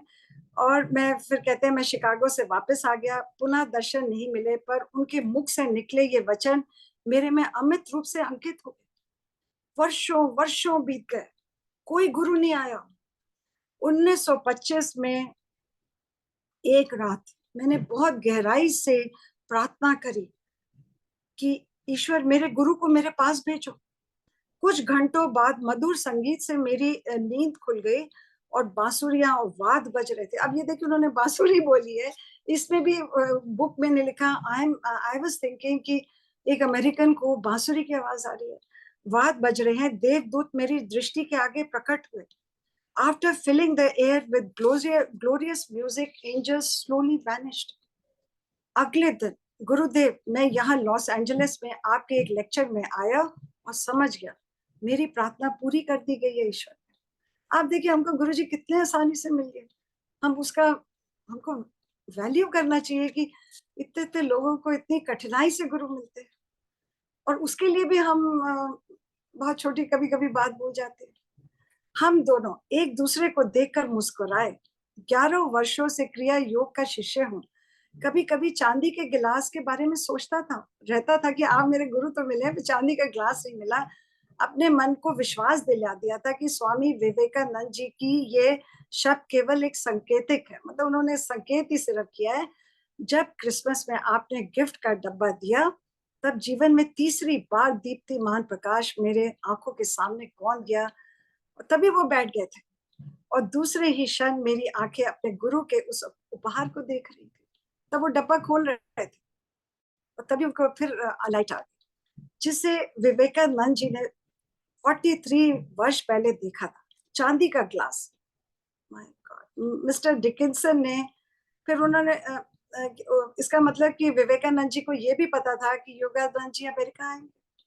How how all gurus are connected. उसके बाद मैंने फिर देखिए अपना कुछ, आई गॉट वेरी क्यूरियस, तो फिर मैंने थोड़ा सा मिस्टर डिकिंसन के बारे में पढ़ा कि उन्होंने इंस्टीट्यूट के लिए बहुत कार्य किए और लंबी अवधियों तक ध्यान करते रहे और गुरुदेव के साथ उन्होंने बहुत काम किया, बहुत एक्टिव रहे। एंड ही डाइड इन 1967, 89 की एज में। और 1965 वो बिल्कुल स्वस्थ थे। उन्होंने योगाचार्य की पदवी से उनको सम्मानित किया गया था और 30 जून 1967 को he died. And Paramahansa ji died in 52। तो उन्होंने वो 15 साल उन्होंने काम किया। अब फिर योगानंद जी कहते हैं अनदर न्यू बिगनिंग, जो अब नया एक इतिहास और इसमें जो रचा जा रहा है। वो कहते हैं कि जो मेरे शिष्य सेंट लीन, सिस्टर ज्ञान माता, दुर्गा माँ और कुछ अन्य भक्तों ने मुझे बोला कि जब आप अमेरिका से बाहर थे, क्योंकि 16 महीने बाहर रहे, हमने एनसिनिटस में इस आश्रम का निर्माण करवा दिया। वो उनको लेके गए कैलिफोर्निया में, एक सैन डिएगो में, बे एरिया में, बीच एरिया में उन्होंने एक इंस्टीट्यूट स्थापित करी, क्योंकि इनके सारे शिष्यों ने पैसा डाल के, और इनको पता भी नहीं लगने दिया। जो इनके चिट्ठी पत्री होती थी स्टूडेंट्स के बीच में, किसी ने भी उनको फीलर नहीं दिया कि उनके पीछे ये कार्य चल रहा है। उन्होंने वहां पे लैंड लिया, एकर्स का लैंड लिया और ये इंस्टीट्यूट बनाई। And the third institute beach city में। और मैंने इस सिटी के बारे में पढ़ा, ये बहुत ही, कहते हैं अमेरिका की कैलिफोर्निया की मोस्ट ब्यूटीफुल बीचेस है वहां पर। और यहाँ पे ये अभी भी उनकी ये चल रही है, वहां पे स्टूडेंट्स आते हैं और कहते हैं क्या मैं क्या देखता हूँ। मुझे उन्होंने लेके गए, सामने एक सफेद भवन दिखाई दिया सागर किनारे। ऐसे लग रहा था मानो नीले समुद्र में सफेद जहाज खड़ा हो। कहते हैं मैं इतना हैरान रह गया कि कैसे, मतलब उन्होंने कभी एक्सपेक्ट ही नहीं किया था। मेरे मुख से ओ आह जैसे उदागर शब्द ही निकलते थे। और उसके 16 कमरे थे, कहते हैं इतने ब्यूटीफुली उन्होंने डेकोरेट किए थे। हॉल की ऊंची खिड़कियों से समुंदर, आकाश, हरियाली का सुंदर चित्र नजर बन रहा था। और जहां फायर प्लेस थी उसके ऊपर सुनिए, कहते हैं जीसस क्राइस्ट, लाहिरी माशे, युक्तेश्वर गिरी की तस्वीरें लगाई हुई थी। मानो सब उस आश्रम पर, सब ये गुरु इस आश्रम पर अपने आशीर्वादों की वर्षा कर रहे हैं। So beautiful. फिर कहते हैं हॉल के नीचे तट पर बाय द सी ध्यान के लिए 2 गुफाएं बनवाई हुई थी। इन गुफाओं के सामने केवल अनंत आकाश, अनंत सागर और गुलाबों के बगीचे नजर आते थे, वृक्ष नजर आते थे कि आप सी पर बैठिए और मेडिटेशन करिए और नेचर को एंजॉय करिए। नाउ कहते हैं अब उसको टेम्पल का नाम दिया गया है, आप देखिएगा, पढ़िएगा। और फिर उन्होंने कहा ईश्वर करे संतों की महान आत्माएं यहाँ आए और हमारे साथ यहाँ रहकर पृथ्वी और विशाल आकाश के समान हमें आशीर्वाद दे। कहते हैं नदियों और पृथ्वी आकाश की आशीर्वाद हमें दे, उतना बड़ा विशाल आशीर्वाद हम लोग को यहाँ मिले। फिर उन्होंने कहा कि जो मिस्टर लीन थे, he was the main donor for this. और उनको पता लगा, कहते क्योंकि वो बहुत बड़े इंडस्ट्रियलिस्ट थे और बहुत ही निष्ठावान क्रिया योगी रहे, समाधि में भी शांति कर लेते थे। इन spite of being a businessman, he was a source of inspiration for other शिष्य। कि काम करते हुए भी, इतना सक्सेसफुल करते हुए भी, वो भी इतने आगे थे। और आप वीडियोस देखिए, इसमें उनके साथ हैं। और कहते हैं मैंने पढ़ा था ही सून, उन्होंने परमहंस जी की डेथ के बाद he only took over as in charge, but he also died soon. और इनका नाम था राजर्षि जनक नंदा, इनको नाम दिया गया था। फिर वो कहने लगे मैंने कैलिफोर्निया के पूरे, मैं कहते ये आज की बात नहीं, मैं बहुत समय से कैलिफोर्निया के एरिया में लैंड ढूंढ रहा था, पर मुझे कोई स्थान नहीं मिलता था, इतने विघ्न बाधाएं आती थी और मेरी योजना धरी रह जाती थी। पर आज कई एकड़ भूमि पर आश्रम को देखकर युक्तेश्वर गिरी जी की ब्लेसिंग याद आ गई। अब देखिए, ये मैं आपको बताती हूँ, जब ये परमहंस जी छोटे थे, जब आश्रम में रहते थे, और ये इंसिडेंट मेरे इतने मन में बैठा हुआ है, उसमें परमहंस जी की जरा सी अटेंशन दूर होती है तो उनके युक्तेश्वर गिरी जी कहते हैं कि तुम बैठे 3 इंस्टीट्यूट्स का सपना ले रहे हो, एक धरती पर, एक पहाड़ पर और एक समुंदर के पास, और मैं इतनी ईश्वर इतनी इजाजत नहीं देता कि मैं तुम्हारे इतने अंदर चले जाऊं, पर मैं इसलिए अंदर गया हूं क्योंकि तुमने मुझे इजाजत दी है। ये मुझे याद है जो मैंने पहले बोला था, उन्होंने बोला था, और कहते हैं कि तुम्हें ब्लेस कर। तो कहते हैं ये मुझे समझ आया कि मेरी 2 इंस्टीट्यूट्स, एक रांची में और एक माउंट वॉशिंगटन में बनी, और ये देखिए मेरे पीछे, जिसका मुझे पता भी नहीं था, जैसे मेरे गुरु ने कैसे मैजिकल मेरे लिए बनवाई, सागर तट पर आश्रम। और दिस इज, देखिए गुरु की ब्लेसिंग्स कहाँ तक जाती है, आप समझिए कि और ये मैंने ये पढ़ के ये फील किया कि 10 साल की उम्र में युक्तेश्वर ये योगानंद जी की इतनी 10 से 20 साल के तब थे, इतनी गहराई में उन्होंने नहीं सोचा होगा, ये जरूर उनकी कोई एस्ट्रल डिजायर होगी। This is I have a feeling, I got this. फिर कहते हैं, आप संगत जी ये भी बहुत बड़ा, एक बड़ा प्यारा सा है, और ये जितना चैप्टर है सब में गुरुजी ने मुझे आज एक्सपीरियंसेस दिए हैं, मैं आपको आगे बताऊंगी। फिर कहते हैं उन्होंने ये कैलिफोर्निया के ईस्टर आ गया 1936 का, मार्च अप्रैल में ईस्टर होता है, हम सबको पता है। तो कहते हैं कि वहां पर संडे को हमने ईस्टर सनराइज सर्विसेज करी, क्योंकि ईस्टर संडे को सेलिब्रेट किया जाता है। तो कहते हैं सनराइज में सुबह बैठकर हमने आयोजन किया जो बाद में हर साल होता था। उसमें शिष्य श्रद्धा और भक्ति के साथ नित्य घटित चमत्कार को निहार रहे थे। व्हाट कहते हैं, वहां बैठकर they were watching sunrise, early sunrise. वो क्या सनराइज था, सूर्य का जागना, मानो सोलर फायर, प्रशांत महासागर को जो सामने था, वो कहता है मानो ऐसे लगे गरजती आवाज में स्तुति, बूमिंग इन इट्स प्रेस, और दूर कहीं पर अपना पाव फैलाए चल रही नाव, टाइनी वाइट सेलिंग बोट, आकाश में उड़ता हुए अकेला समुद्र पक्षी, lonely flight of a seeker. Sanjay ji इतना प्यारा उन्होंने बोला, इसके ऊपर गुरुजी ने मुझे बहुत बड़ा सत्संग दिया, मैं आगे आपको सुनाऊंगी। ईसा, सचमुच तुम्हारा पुनरुत्थान हो चुका है, क्योंकि ईस्टर संडे में जीसस क्राइस्ट वाज रिसरेक्टेड। तो ही सेड कि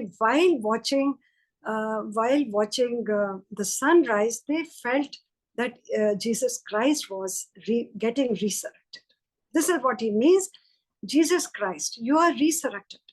केवल ईश्वर के सूर्य के साथ ही नहीं, कहते हैं आप केवल ईस्टर के सूर्य के साथ ही नहीं, बल्कि ब्रह्म के अनंत प्रभात में you have also risen in the eternal dawn of spirit. कहता है आप, जीसस क्राइस्ट तो ही रिसरेक्ट हुआ, आप हमारी सबके स्पिरिट में, आप सब में आप रिसरेक्ट हो गए ईश्वर।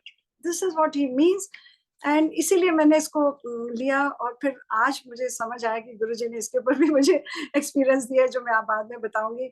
और उसके बाद उन्होंने बोला अनेक सुखद महीने बीत गए, जो मेरे मन में योजना कार्य करने की इच्छाएं थी वो मैं वहां करा। कहते मैं वहां रह के करा, क्योंकि कैलिफोर्निया में बाय द बीच साइड उनके कमरे के सामने समुंदर नजर आता था। कहते हैं मैंने कॉस्मिक चैंट्स की रचना मैंने करी, अनेक भारतीय गीतों को इंग्लिश ट्रांसलेशंस करी, और उनको पाश्चात्य म्यूजिकल नोटेशंस में करा।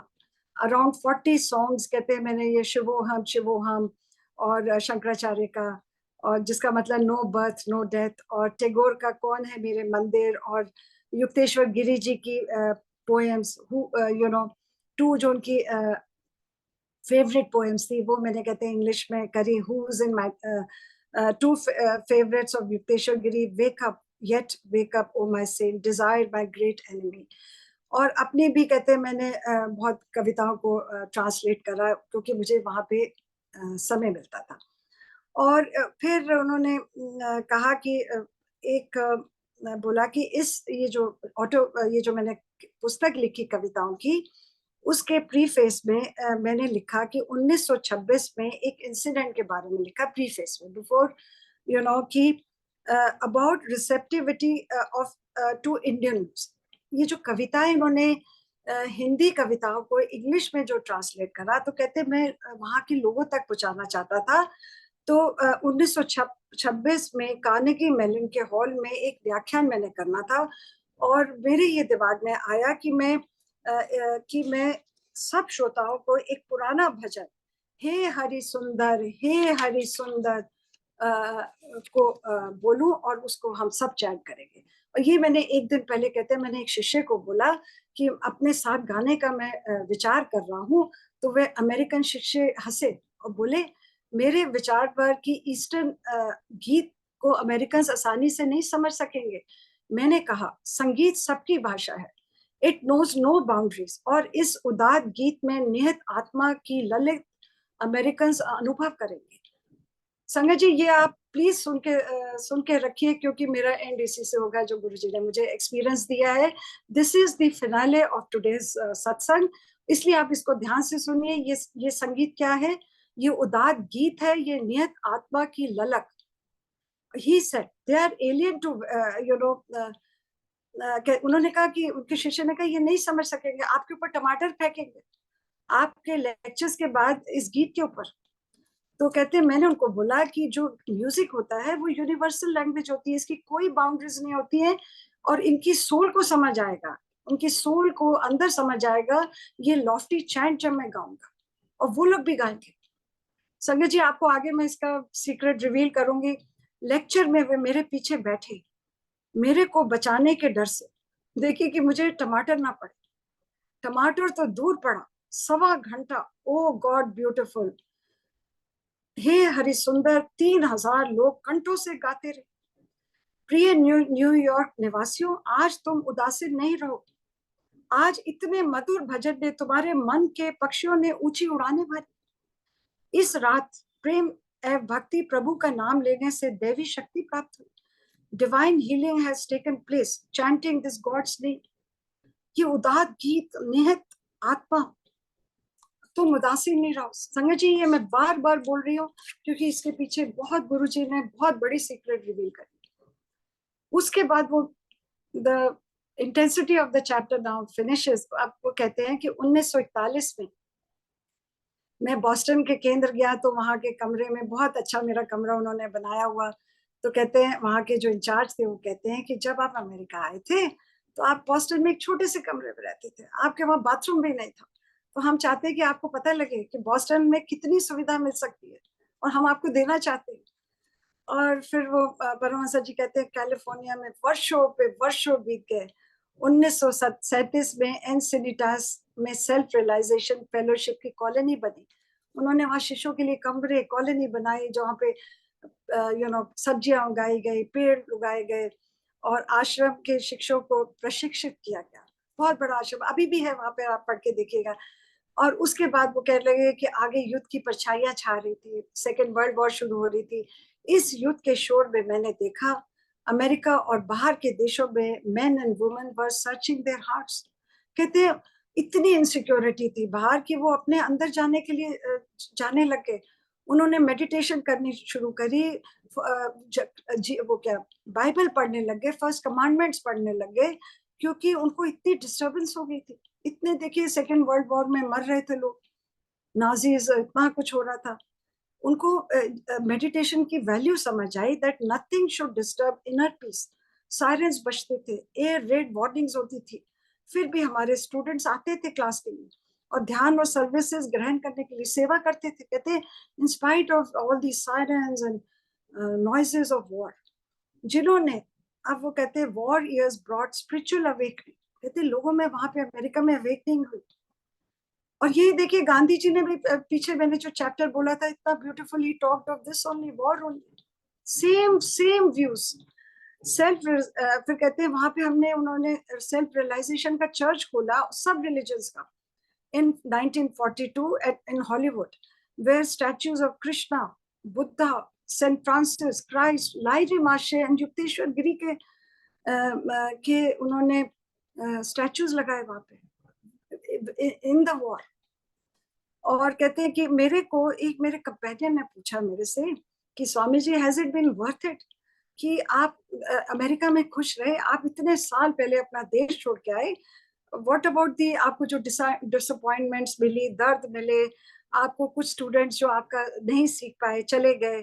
तो उन्होंने कहा कि yes, it is 1000 times worth जो मैं यहाँ आया हूँ। मैंने सोचा भी नहीं था अपनी जिंदगी में कि मैं ईस्ट और वेस्ट को मिला सकूंगा। जो मेरे गुरु ने मुझे यहाँ पे भेजा, बाबा जी ने मुझे भेजा, लाहिरी माशे ने मुझे भेजा, मेरे गुरु ने मुझे ये कार्य करने के लिए भेजा। और होपफुली मैंने उनको डिसअपॉइंट नहीं करा, मैंने उनकी हाई होप्स थी, मैंने उनको डिसअपॉइंट। और फिर कहते हैं कि 1945 में मैंने अपने सारे मैन्युस्क्रिप्ट को रिवाइज करना शुरू कर दिया, अपनी ऑटोबायोग्राफी को कंप्लीट करा। ये अक्टूबर 1945 में बनी। आप देखिए 45 means 80 years back it was release, जो आज भी टाइमलेस एंड टाइमली है। और फिर कहते हैं जो भी आए वहां पे अमेरिका में वॉर खत्म हो गई थी तो डेवलपमेंट शुरू हो गई, बड़ी बड़ी बिल्डिंग्स बनने लग गई। तो कहते हैं मेरे आश्रम के सामने बड़ी बड़ी बिल्डिंग्स नजर आने लगी।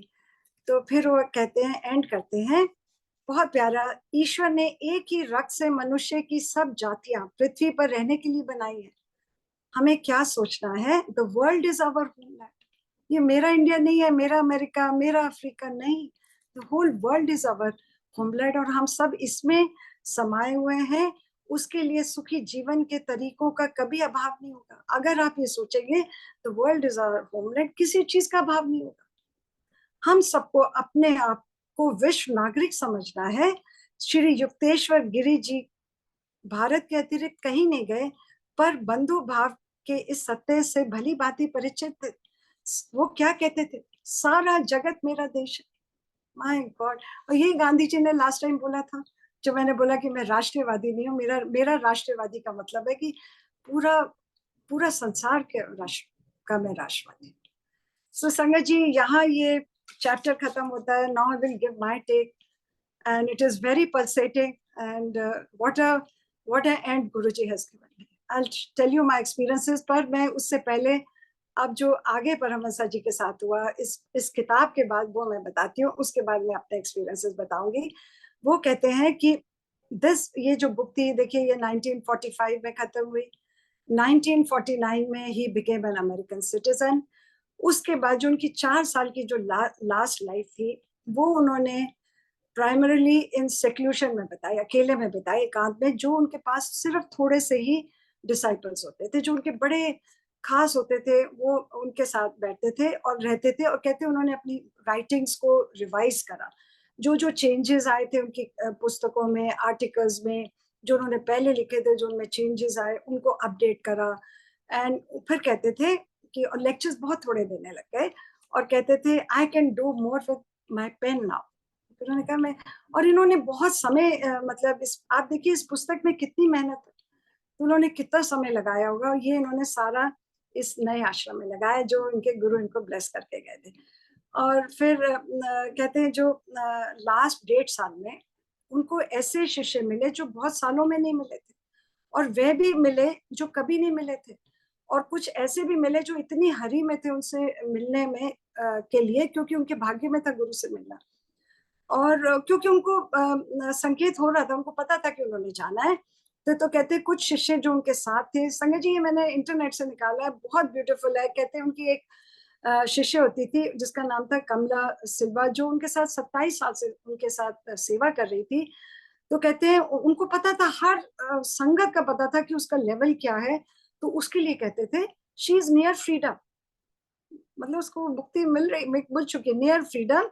बट उसको उन्होंने बोला कि तुम शादी करो, किसी एक शिष्य का नाम लेके। तो कहते हैं a little karma she had to work out.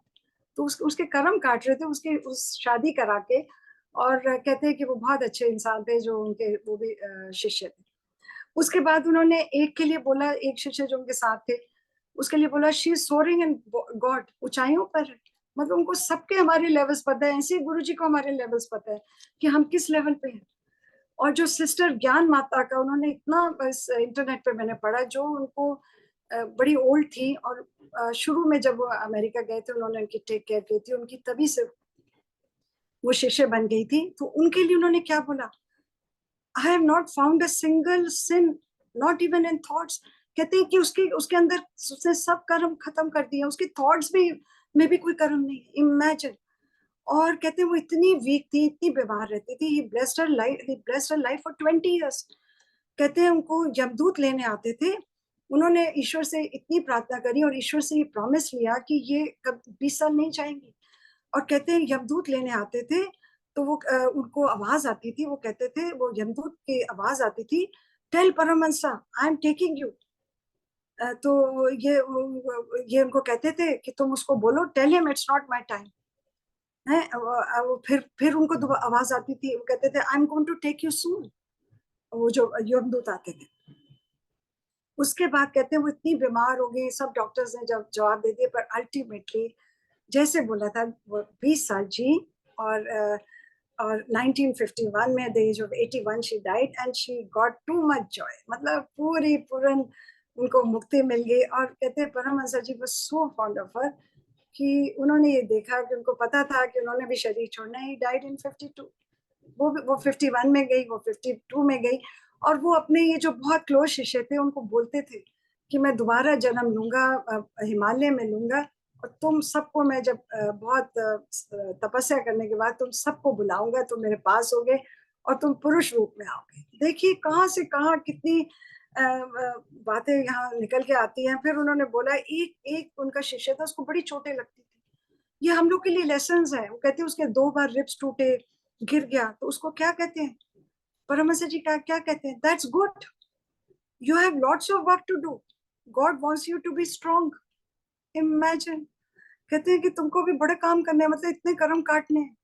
तो गुरु कटवा रहे थे उनके ये चोटों से, ऐसे हमारे गुरु जी करते हैं। This is what I understood.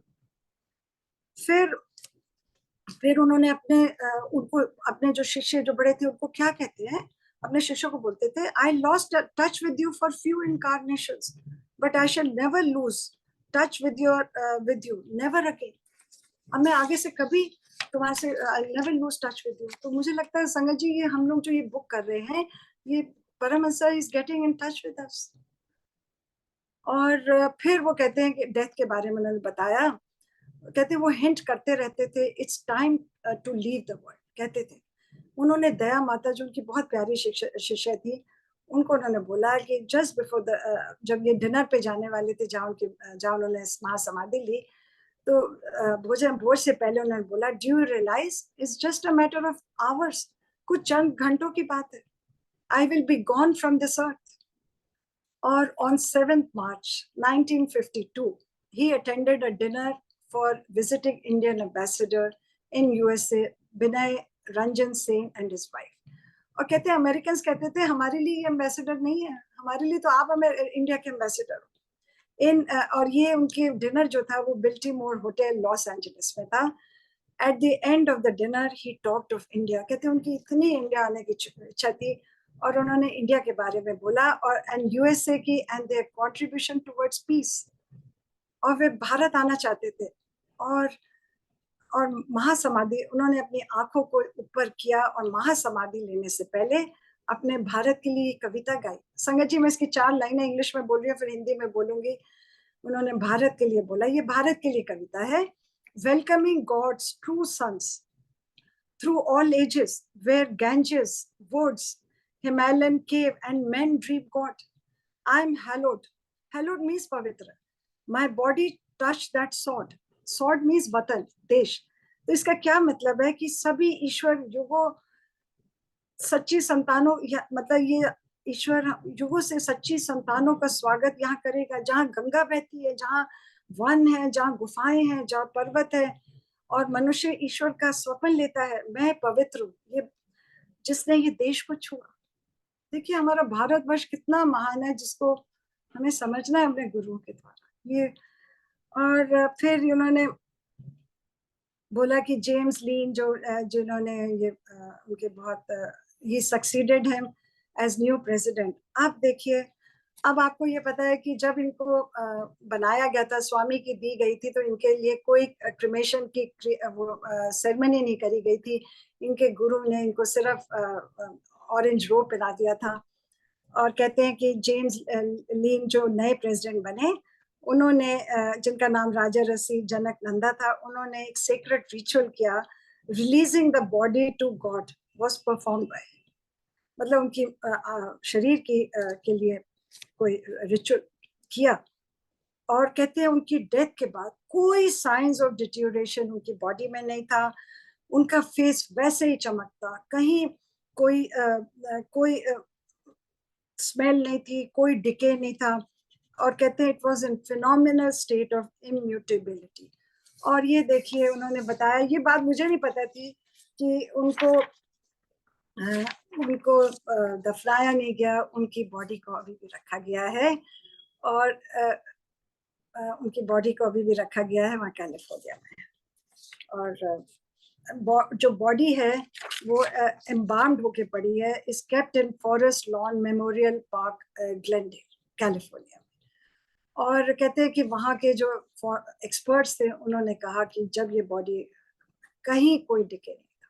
कहते हैं एक छोटा सा उनको नाक के ऊपर एक छोटा सा निशान दिखाई दिया था, वो भी गायब हो गया था। सो संगत जी, ये यहाँ पे ये पुस्तक और मेरा अब देखिए खत्म होती है। अब मैं आपको अपने पर्सनल एक्सपीरियंसेस बताती हूँ इन चैप्टर्स के ऊपर। देखिए, सबसे पहला गिरी बालन ने साड़ी का टुकड़ा दिया। परमहंसा जी ने उनसे साड़ी का टुकड़ा मांगा। अब मैं आपको बताती हूँ कि मेरे को श्वेता को गुरु जी का यूज करा हुआ टुकड़ा, इस्तेमाल करा हुआ हमको मिला। I don't want to go in details, और वो हम दोनों के पास है। तो ये गुरु जी की ब्लेसिंग थी, क्योंकि ये आना था, है ना। आप देखिए हमको दिसंबर में मिला है और हमने जनवरी से ये स्टार्ट करा है। उसके बाद उन्होंने बोला कि मैं लंदन में ग्रोवनर हाउस में रहा। संगत जी, it's a very beautiful property, जब होटल बन गई है। जब मैं भी लंदन गई थी 2003 में एक बार, तो हम वही रुके थे। और जैसे ही मैंने ग्रोवनर हाउस सुना, तो मुझे वो याददाश्त आ गई। बहुत सुंदर वो प्रॉपर्टी थी, जो उन्होंने होटल बना दिया, वो अपार्टमेंट्स थे। उसके बाद अब देखिए ड्राउनिंग इंसिडेंट जो उन्होंने बोला। संगत जी, I have a very traumatic experience about this incident of my child, जो मेरे अंदर कहीं बहुत धर के बैठा हुआ है। और कल गुरुजी ने मुझे समझाया कि उसको 3 दफा मैं बचाया। मैंने तेरे जो मेरे हुआ, उसको मैंने एक हाथ से बचाया। संगत जी, आज ये मेरे मन का जो बहुत बड़ा, लाइफ का एक बहुत बड़ा मेरे अंदर जो बैठा हुआ था, वो मेरा आज निकला है, जो गुरुजी ने मुझे बताया। ही सेव्ड माय चाइल्ड्स लाइफ। उसके बाद सनराइज का मैं आपको बताती हूँ। सनराइज में उन्होंने क्या बोला? सूर्य का जागना और सागर की गरजती आवाज में प्रार्थना, और दूर कहीं चल रही नाव आकाश में उड़ना, पक्षी का मानो on Easter Sunday, that is मानो ईसा सचमुच रिसरेक्ट हो गए। और उसके साथ you have also risen in the eternal dawn of spirit, हमारे सबके अंदर भी आप रिसरेक्ट हो गए हो। अब देखिए मैं आपको इसका बताती हूँ अपने अपने एक्सपीरियंस। सबसे पहले ईस्टर सनराइज का देखिए, मैं आज से अभी 2 हफ्ते पहले, about 3 weeks back, I went to Sikkim. और वहां पर जो हाईएस्ट हाइट है कंचनजंगा की, वहां पे मैंने सनराइज देखा। गुरु जी ने हाईएस्ट इंडिया की पीक के ऊपर, हाईएस्ट हार्ट जहाँ सनराइज वर्ल्ड का इंडिया का बेस्ट होता है, मुझे वहां पे सुबह 4:30 बजे हमने सनराइज देखा, जहां पर आसमान और पहाड़ आपस में जो मिल रहे थे। आज देखिए, जब मैंने ये करा, तो मैंने ये समझा कि गुरुजी चाहते हैं कि हम उस ऊंचाइयों तक पहुंचे। ये हमसे वो एक्सपेक्ट करते हैं। देखिए, मैंने समुद्र के सनराइजेस देखे। आप सोचिए कि इतनी ऊंची मेरी कोई हैसियत औकात नहीं है कि मैं इतना ऊंचा जा सकूं। और मेरे को इतनी माउंटेन सिकनेस होती है कि संगत जी, मैं 1 घंटे की ड्राइव नहीं ले सकती। आई वेंट 15,500 फीट अप, और मुझे कुछ भी नहीं हुआ। आफ्टर आई रियलाइज कि ये क्या हुआ, ये क्या मैजिक हुआ कि गुरुजी ने मुझे बिल्कुल ठीक कर दिया, बिकॉज वो लेके गए वहां पे। और ये मैंने मैसेज अब समझा है कि गुरुजी चाहते हैं कि हम सब ऊंचाइयों पे चलें, उनकी जो हमें मार्गदर्शन दे रहे हैं। This is what I understood. और जो उन्होंने ईस्टर संडे बोला, my elder son, I have 2 sons, so my elder son was born on Easter Sunday at sunrise time. और ये बात खत्म हो गई. अब देखिए सुबह क्या होता है कि my son is in Ireland, in Dublin, and when he went to Dublin 4-5 years back, it was not his choice. It was not his choice to go, but he had to go. आज देखिए सुबह, और मैं उसको 3 साल से नहीं मिली हूँ, एंड आप देखिए आज सुबह एक संगत डबलिन गई हुई है, आयरलैंड गई हुई है, उन्होंने फेसबुक में डाला कि वहां पे गुरुजी की एक बहुत पुरानी संगत रहती है, और वो कहने लगी कि गुरुजी कहते थे कि आयरलैंड बहुत सोनी जगह, आयरलैंड बहुत सोनी जगह है, और कहती है वो जो वहां गई है वहां पे वो गुरुबानी को स्प्रेड करने गई है, उनको कोई एक जो गुरुबानी को जिसको अवार्ड मिला है उसके साथ वहां डबलिन में गुरुबानी को करने गई है. आप देखिए ये सुबह अभी 11 बजे गुरुजी ने मुझे बताया. इसके पीछे क्या मीनिंग निकला, that I am taking care of your children. एक बेटे को उसको मैंने बचाया एंड तुम उसके बारे में वरी करते हो. उन्होंने डबलिन के बारे में बोला, आयरलैंड के बारे में बोला कि आई am taking care of your children, कि तुमको चिंता करने की जरूरत नहीं है, हम सबको चिंता करने की जरूरत नहीं है. एंड देखिए उसके बाद अब जो बिगेस्ट फिनाले है सत्संग का, वो मैं अब आपको बताती हूँ. आपकी आंखों में जरूर आंसू आएंगे. कहते जब मैं ये चैप्टर लिख रही थी तो मैंने गुरुजी को मन में बोला, मैंने कहा गुरुजी इतना कुछ इस पुस्तक में है, इसमें आपने कितने गुरुओं के बारे में बोला, इतने गुरुज के बारे में हमने जाना, आपने डिवाइन मदर के लिए बोला, आपने रविन्द्रनाथ टैगोर, रविदास, कबीर, और आपने ये कितने साइंटिस्ट, नोबेल लॉरिएट्स, उसके बाद नेचर. मैंने कहा आपने गुरु नानक जी के बारे में इन्होंने कुछ नहीं बोला.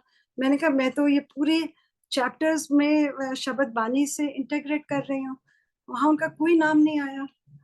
तो ये मैं अभी संगत जी मुझे नहीं पता था. आप देखिए अब मैं आपको ये आंसर देती हूँ, आपके रोंगटे खड़े हो जाएंगे. अब ये जो लास्ट पेज पे, ये ऑडियो के लास्ट पेज पे, ये जो मैंने आपको बताया था कि परमहंस जी ने 3000 लोगों के बीच में ये हे हरि सुंदर जो गाया था, जिसमें उन्होंने कहा था कि ये 3000 हाल में आवाजें गूंजी थी, 1.25 घंटे उदित गीत, लॉफ्टी चैंट, उसके बाद उदार गीत, उदित गीत, और सोल एस्पिरेशन. उसमें उन्होंने कहा था कि सबकी सोल्स जागृत हो रही हैं. वो किसने लिखा है? वो गुरु नानक जी ने लिखा है. अब देखिए मैंने अपनी आंखों को कितनी बार खोल के देखा, वो उन्होंने एंड में जाके लिखा है छोटा सा कि गुरु नानक जी का जो परमहंस जी ने ये शब्द, ये भजन उठाया है. और संगत जी मुझे विश्वास नहीं हुआ, मैंने पूरा इंटरनेट खोजा, किसी रागी ने ये भजन नहीं गाया. इस भजन को अलग कन्वर्ट करा गया है. सिर्फ एक साउथ इंडियन लेडी ने ये भजन गाया, उसने बोला ये गुरु नानक जी का है. और फिर ये पुस्तक में भी लिखा गया कि ये भजन गुरु नानक जी ने लिखा है, जो परमहंस जी ने उठाया. आप देखिए ये वो कहने लगे हमें, मैंने सदगुरु के भी उसमें पढ़ा, उन्होंने कहा कि ये हैरानगी की बात है कि किसी रागी का ये क्यों नहीं इंटरनेट यूट्यूब में है. आप देखिए इसके पीछे गुरु जी का, उन्होंने आवाज सुनी. दूसरा उन्होंने मेरा ये एंड था, उन्होंने ये, अब मैं ये आपके लिए ये गाती हूँ, ये आपके लिए ये पूरा भजन बोलती हूँ. हे हरि सुंदर तेरे चरण पर सिर नमो, वनों वनों में श्यामल श्यामल, गिरी गिरी में उन्नत, सरिता सरिता चंचल चंचल, सागर सागर गंभीर है हरि, सेवक जन की सेवा सेवा कर, प्रेमिक जन के प्रेम प्रेम कर, दुखी जनों के वेदन वेदन, योगी जनों के आनंद है हरि. हे हरि सुंदर तेरे चरण पर सिर नमो, हे हरि सुंदर, हे गुरु सुंदर. ये देखिए ये क्या है. वो कहते हैं ये आप तुम उदासीन नहीं रहो, ये आज इतने मधुर भजन में तुम्हारे मन के पक्षियों में ऊंची उड़ानें भरी जाएंगी. इस रात प्रेम एवं भक्ति, प्रभु का नाम लेने में देवी शक्तियां प्राप्त होंगी. इसका क्या इस भजन का मतलब है? डिवाइन